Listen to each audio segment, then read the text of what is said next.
Starting on the bottom of Ayin Aleph Amud Beis, the last line. This is a continuation from a Braise that the Gemara brought before regarding the Big Day Kohuna, the threads of the Big Day Kohuna. How many strands was each thread made up of?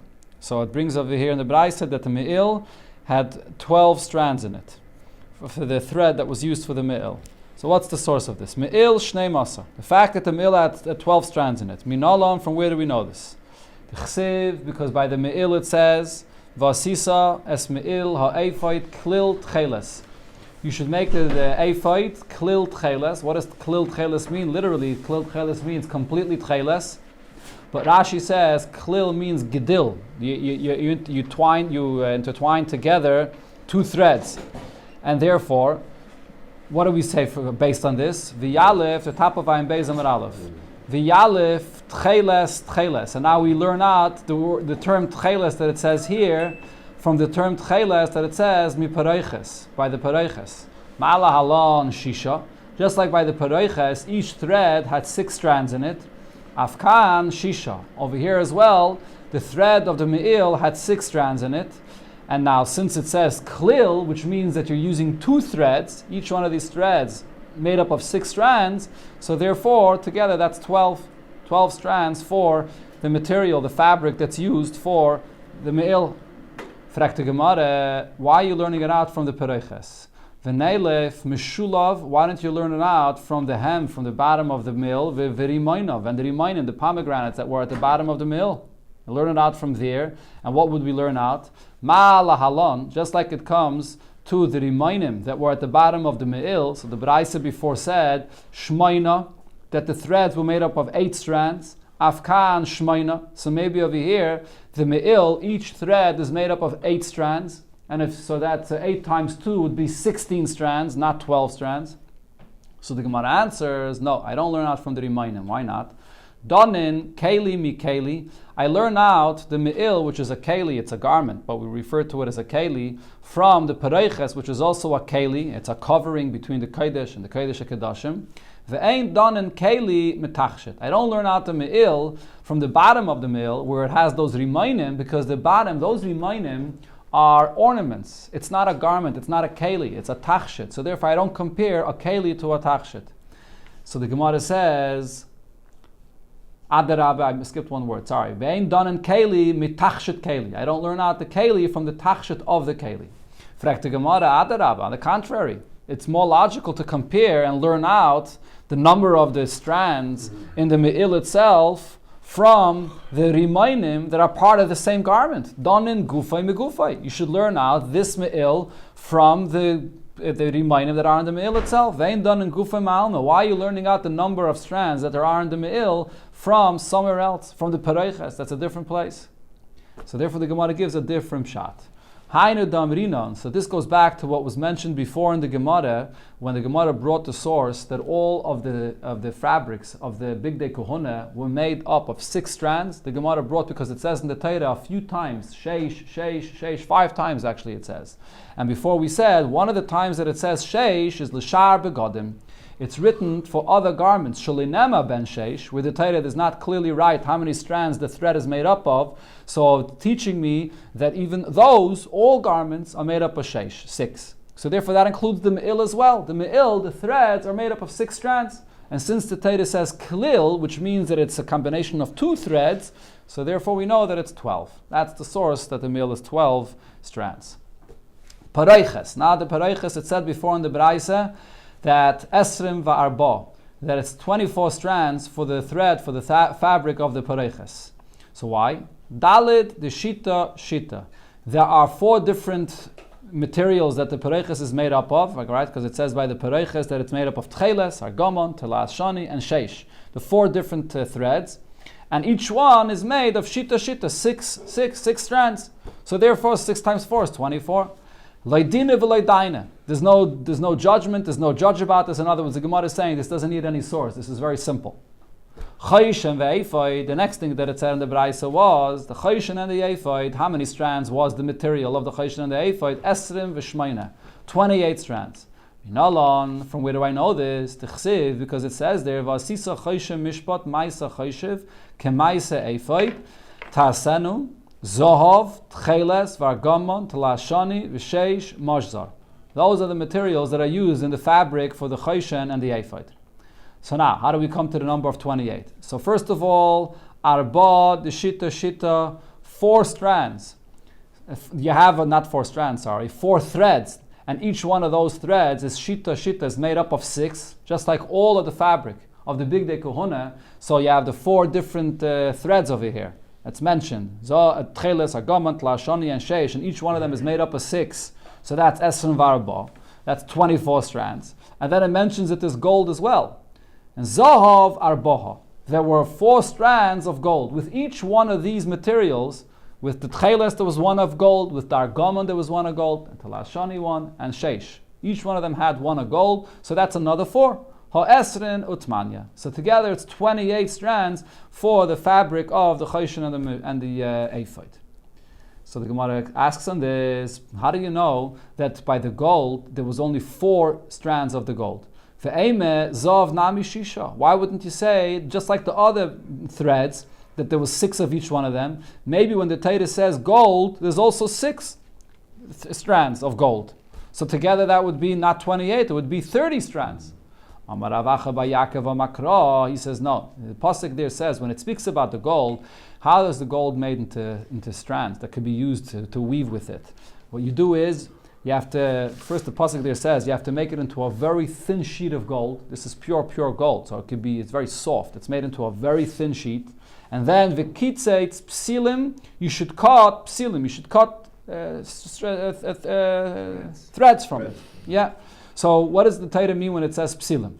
Psil. The Torah could have written a singular term saying that you cut one thread, one string. It doesn't say that. Instead it says psilim. It uses a plural term that you're cutting threads. So now when it says that you cut threads, so what does that mean? Hare kandalit. That gives you 4 because you're taking psilim, which is plural, 2, and you're cutting the 2 into 4. So that's the source that you see that there's 4 threads of the gold and not 6. Ravashi gives another answer on Makra because the pasuk here says Lasais betoichat cheles betoichar gamon. The Torah says that you should put the gold, you should add the gold thread with the tcheles and then with the argamon. So how are you adding? What are you doing here? Hey chinavid, what should we do? So in other words, the question before was that there should be 6. Maybe there should be 6 threads of gold, 6 strands of gold, just like by the others.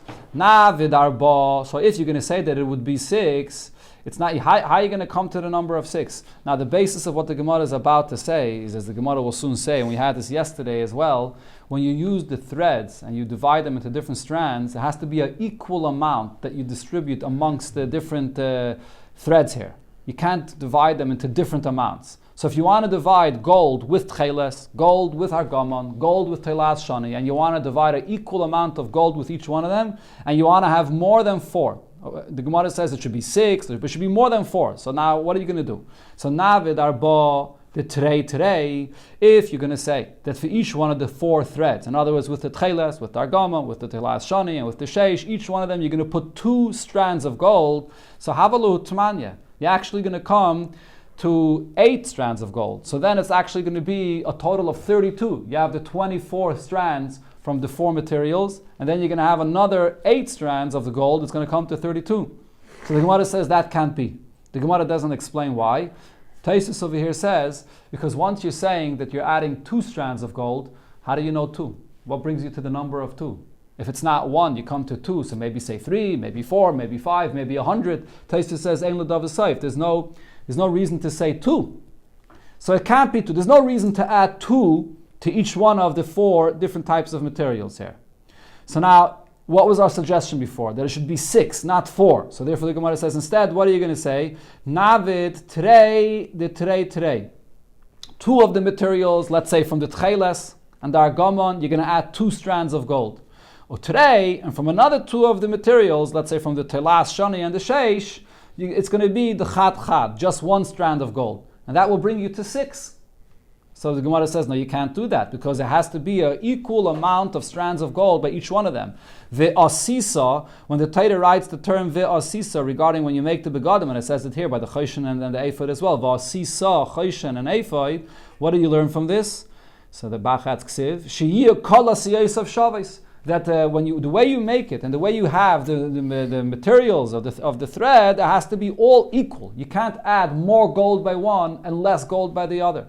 So therefore, what do? We add one strand of gold with the tcheles, one with the argama, one with the telas shani, one with the sheish. That's 4. So therefore, a total you come to 28 strands for the fabric that's used for the chayshen and the ephod. Now the Gemara continues here with other halachas, starting with the halacha of the bigdei kahuna, and then from there goes into certain details about the actual the kelim of the Beis Hamikdash. Amar Achva, Amar Rav Yehuda, hamakareya bigdei kahuna. If someone tears any of the bigdei kahuna, loike, you get malchus for that. Shenema, the pasuk says, lo yikareya, should not be torn. Maskef lo ravacha bayakev. How do you know this is a lav? V'dil mehachi kamarachmana. Maybe all the Torah is saying is navid lei safa. Make for it a seam ki heichi de loi nikra. That it should be strong in order that it shouldn't get torn. The Torah is just describing how you should make the material of the garment, but it's not telling you a isser a lav that you shouldn't tear it. And says the Gemara, now, mi ksiv shelo yikareya. Does it say in the pasuk that you should make it this way in order that it shouldn't get torn? It says lo yikareya. Lo yikareya means do not tear it. So therefore we know that it's a lav. There's a Sicha Ba'arichas where the Rebbe speaks about this inyan, and there the Rebbe brings the Rambam that says that this lav of not tearing the garment, the me'il, is not only regarding the me'il, but it's regarding any of the bigdei kahuna. There's a lav of not tearing it. But the Rambam says that there's a difference. Regarding all other bigdei kahuna, you're only going to be chayav for this lav if you tear it derech hashchasa, because you're trying to destroy it. Whereas by the me'il, when you tear it in any way, even if you're not tearing it to destroy it, even if you're tearing it with the purpose because you want to sew it back in a better or a nicer way, you're still not allowed to tear it. Because by all the other bigdei kahuna, it's actually learned out from a different pasuk, like sasan kein lashem alekeichem, that you're supposed to destroy avodah zarah, but you're not allowed to destroy anything in the Beis Hamikdash. But over here, there's a special lav of lo yikareya to say that specifically by the me'il, you're not allowed to tear it in any way, even for the purpose to fix it better. Yeah, but someone puts on by the mistake. By mistake is okay. So Nuksa is b'shaking, so you didn't tear it b'mezid, but it's a lav in any way that you tear it, even not with the purpose to destroy. That's the chiddush of this lav. So the Gemara V'amar Rabbi Lazar hamaziach, a similar lav that it says hamaziach chayshem ma'ala ephod. If you remove the chayshem from not being steadfast on top of the ephod in its position that it's supposed to be, you're supposed to tie it together that it should be on the ephod. V'hamesa ba'dei oren, or someone that removes the poles from the oren. Loike, for that is Malchus as well. Shanemar, because it says by the ephod and the chayshen lo yizach, it should be tied together, not to be removed from there. And by the badim it says v'lo yasuru, it should not be removed from its place. Maskef lo Ravacha Bayakev asks on this v'dilme, but maybe when it says lo yasuru ki kamer achmona chatkinu va'avdinu shaper kedei shelo yizach. So the Torah is saying both regarding the poles by the oren and regarding the ephod and the chayshen that make it tight, tie it together tight that it shouldn't move, put the poles inside in a way that it shouldn't move out, kedei shelo yizach v'lo yasura, in order that it shouldn't move and you shouldn't take it out. But how do you know that it's a lav? So again, the Gemara gives the same answer. Miksiv shelo yizach v'shelo yasura. Does it say she with a shin? Shin would be saying that it's just giving a reason and explaining how to make it. But it says lo yizach, lo yasuru, so that means that it should not be moved both by the ephod and the chayshen and by the badim from the oren. So over here, there in that same sikha, the Rebbe talks about this, and the Rebbe says, what's the point of having the poles inside the oren the entire time? We understand why the chayshen and the ephod have to be together. Those are two garments that make up really one garment. To some degree, the chayshen and the ephod are considered to be like one garment. They're mashlim each other. But the ephod, the oren and the badim, why were there poles inside the oren? Simply the reason is in order to carry them. So why can't you remove the poles after you put it inside the Kodesh HaKadoshim, and then when you have to travel, bring the poles and place them inside to carry? So the answer is, the Rebbe brings from the chinuch that says that because if they're going to have to travel instantly and they're not going to have the time to find the poles and to place them in properly, it may take time until they travel. So in order for it to be ready, to prepare to travel before, the poles have to always be inside to be ready to travel. So the Rebbe says, Beruchnius, you could take a lesson from this. What this means is, the Aron represents Torah. That's what was inside the Aron, the Luchais. So a Yid, even when he's learning Torah for himself, he always has to have the poles of the Aron, meaning thinking about how he could utilize this to travel and to apply it for even for another Yid, to help someone else. That's the lesson you learn from this. There's a very interesting thesis here, Barichas Gedaila, where Taisus discusses the whole union of the poles inside the Aron. At one point, there's actually a svara that Taisus says, and Taisus uses the term "Vilav de mistafine mechavraya." If I wouldn't be afraid of my friends, I would say that the Aron had not only 2 poles, but besides those 2 poles, it had another 4 poles in it. The Taisus goes into the whole arichas that it's possible that it had many different poles, and some actually remained inside all the time. 2 of them remained inside all the time, and the other ones were taken out, and they did not remain inside all the time. The Gemara continues weiter on this subject of the Aron and the Badim. Rabbi Yosef bar Chanina Rami, so he asked the following contradiction. Siv in one pasuk, when it describes the Aron and the poles, it says, B'tabois ha'aron yiyu abadim. In the rings that the poles are inside, that's where they should be. Lo yasudim yimenu, it should not be moving. So in this pasuk, it's mashma that it has to be positioned inside in such a way, not only that you don't remove them, but it shouldn't even move at all. But uksev, in another pasuk it says, V'huva as badav b'tabois, you bring the poles inside of the rings, and which means that as long as it's inside the rings, it doesn't have to be firm in one position. It can move around. Inside the rings, it's flexible to move around. So what does it mean? Could it move around, or does it have to be mamish lo yasuru, that it shouldn't move? So the Gemara answers, the answer to this contradiction is, misparkin but ve'ein ishmatin.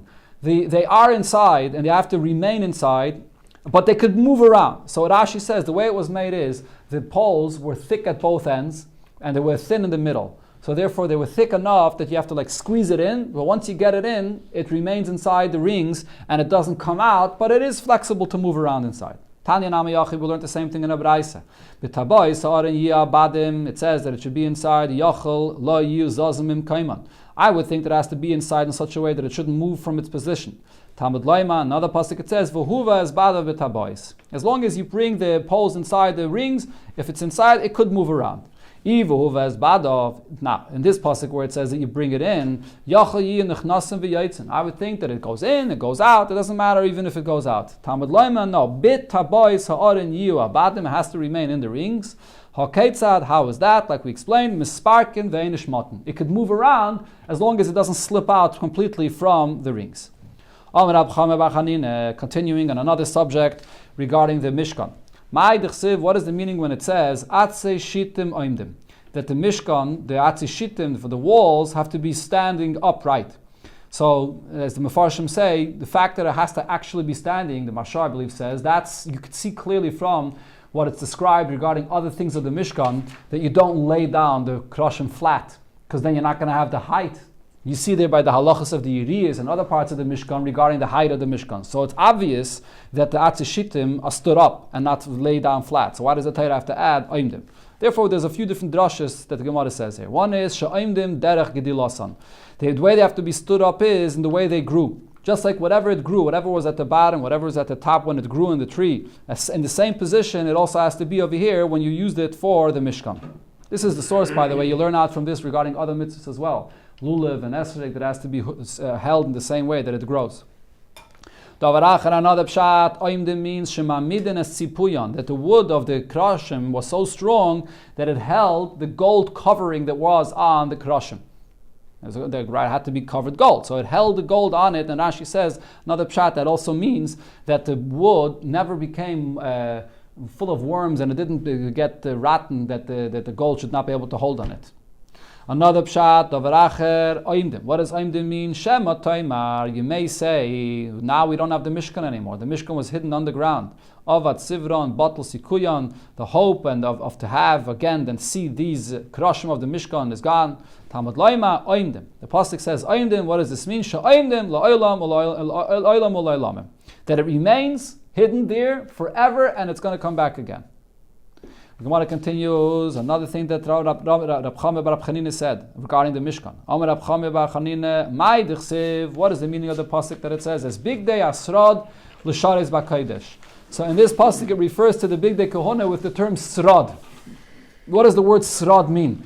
Rashi al-Atayr actually says that these big day srad do not refer to the big day kohona. It refers to those garments that they had to cover the klei Mishkan when they traveled. But the Gemara here says it does refer to the big day kohona. So what does it mean srad? Ilmale big day kohona. If not for the big day kohona that the Kayanim wear and they bring the karbanis that are mechaper for the Yidden, there would be nothing left of, it says the Gemara Sainain Shal Yisrael, the haters of Yidden, but it refers to the Yidden themselves. There'd be nothing left, no remnant left of the Yidden. So that's the term Sarid. Sarid means that this allows Yidden to still be a remnant and exist in the world. Shmuel Bar Nachmani Amar, he said, the Beit Rab Shimon Tana, by the yeshiva of Rab Shimon, or others say by Rabbi Shmuel, they learned. This means, Begadim shegarden oisan kibriyasa mikeleim.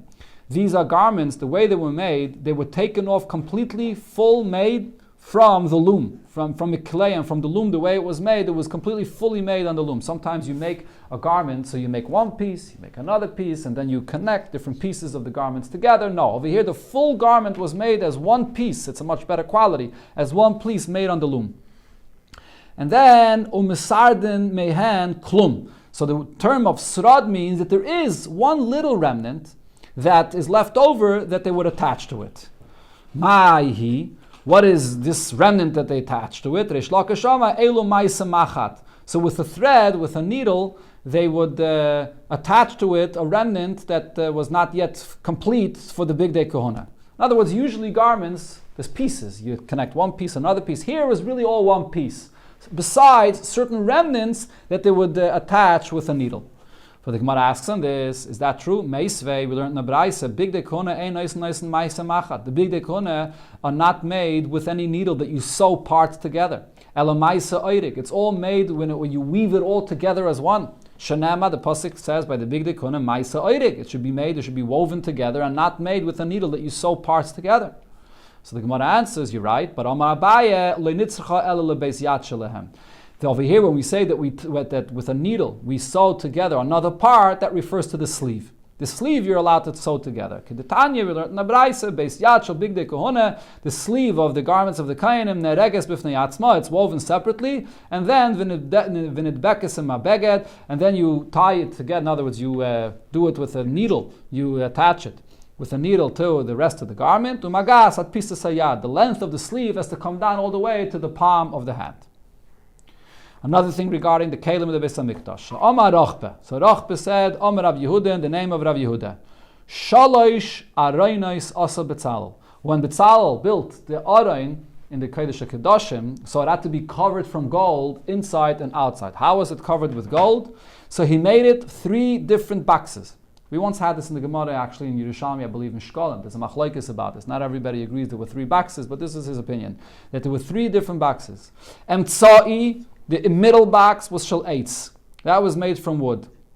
So now how high, what was the height of the aron? An amma and a half. Each amma is 6 tfachim, so an amma and a half is 9 tfachim. So the inside box was an eitz wood, tisha. 9 tfachim and amma and a half the height. Pnimi, then they placed a golden box, shel zav, the inside box to cover it with gold on the inside was a gold. Shmoina. So that box was only 8 tfachim high. Why only 8 tfachim high? Because the height of the aron, which was a tefach, which was an amma and a half, 9 tfachim, is when you measure it from the outside. So that includes also the bottom. The bottom of this wooden box was 1 tefach. So therefore the inside box is minus that tefach of the bottom, and therefore it's only 8 tfachim. Then chitzain, there was an outside box, shel zohav, the bach adds, also from gold to cover it on the outside. Asara umashuhu. So that, the height of that was 10 and a bit.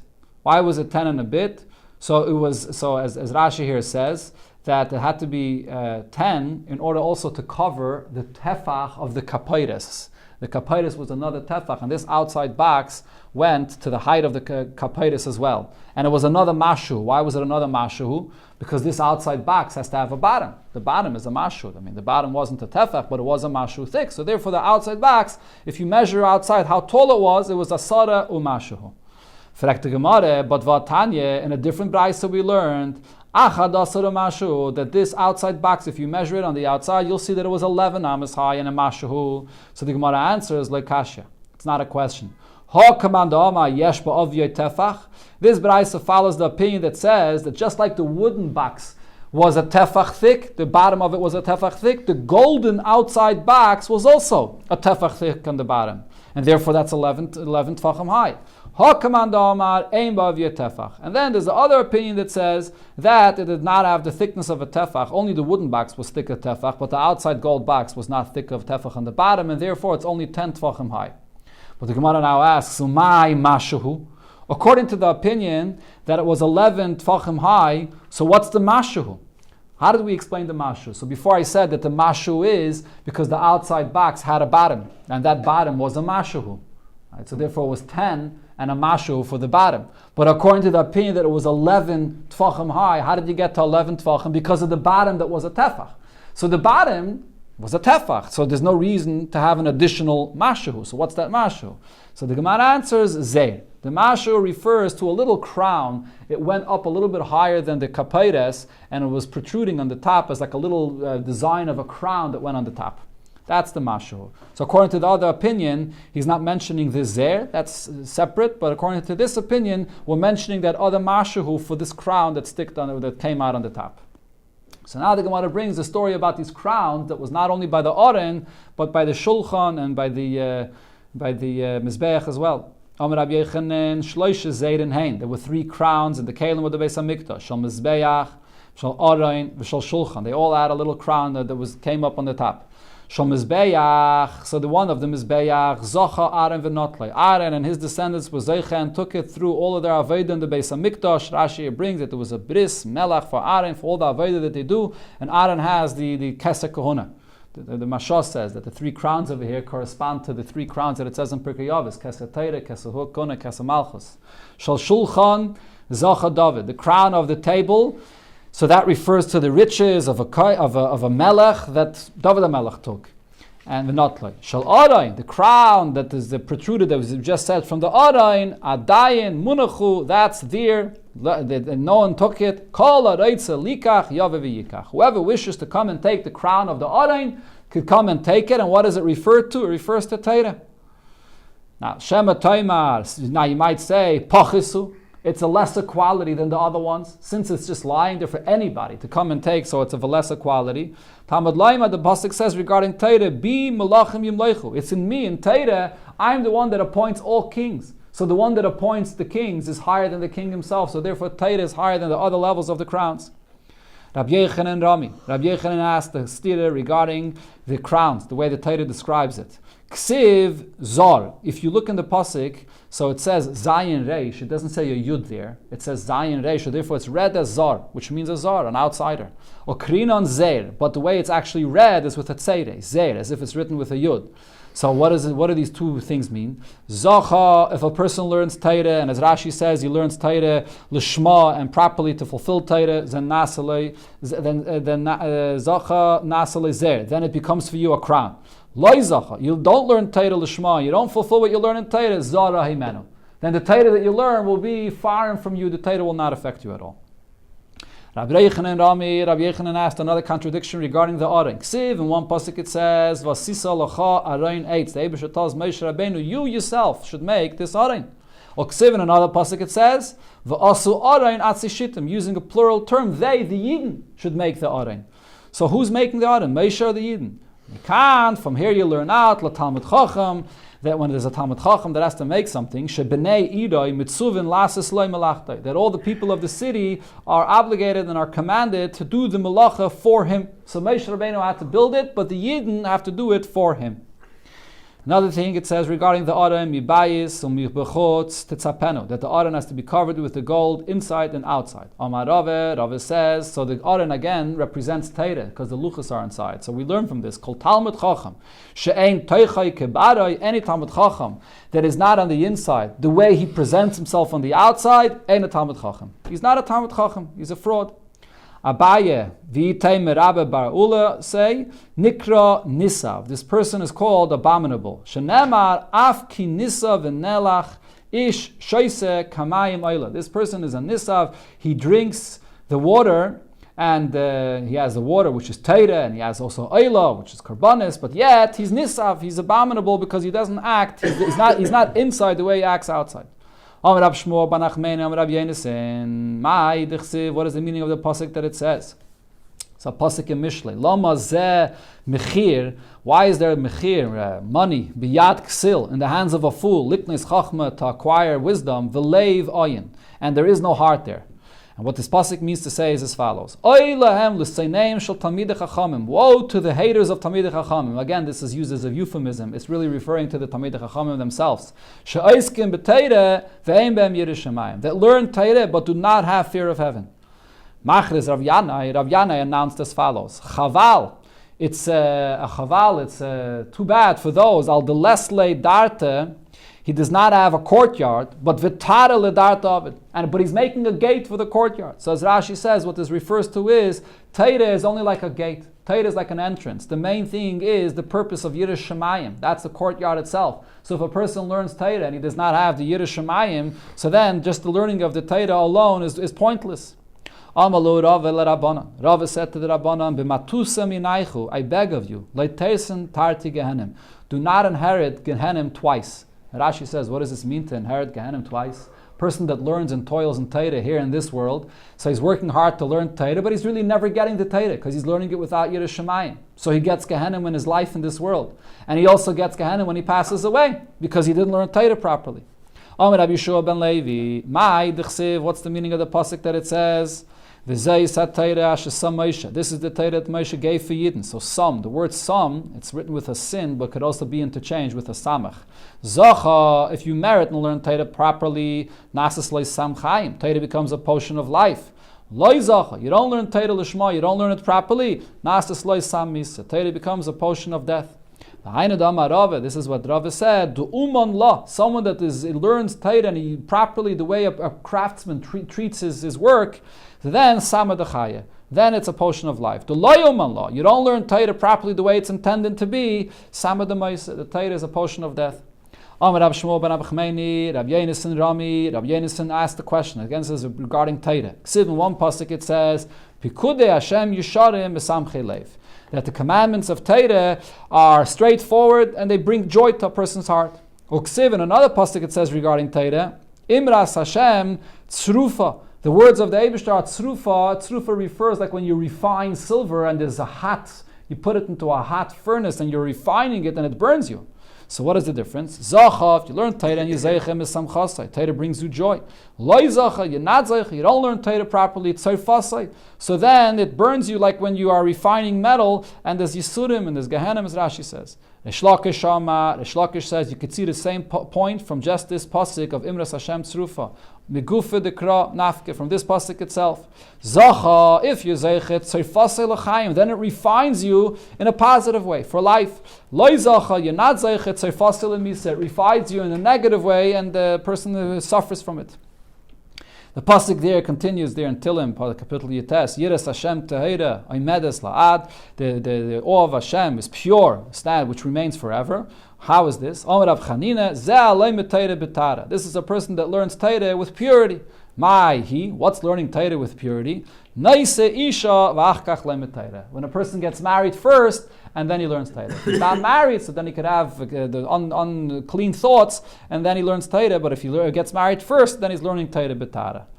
The pasuk there continues, Eidus Hashem nemana. What does Eidus Hashem nemana mean? Omer Rab Chiya, so Rab Chiya explained, Barabe nemana hi lahoed b'limdeh. The Torah is faithful to give the testimony for those that learn it, to know who learned it properly and who will keep the Torah and who did not learn it properly and will not be able to hold the Torah that he learned. The Gemara goes back, we'll conclude another little piece over here, going back to the Big Day Kahuna, or Bechlal, not only the Big Day Kahuna, this is actually regarding the Pareiches and the Masach that was in the Beis HaMikdash. So in the Mishkan that is, in one place it says, Ma'aser Reikim. Ma'aser Reikim is made with a needle and thread, sewed. And another place it says Ma'aser Choishev, so which means usually that it was woven. So what's the difference? So Amar Rabbi Lazar says Shereikmen b'makom shechoshven. These both are referring to the same thing. They would make a sign, like a mark of exactly where they're going to be putting the thread in, and that's where they then afterwards, after they made the mark, they knew where to put in the threads. It's one pshat.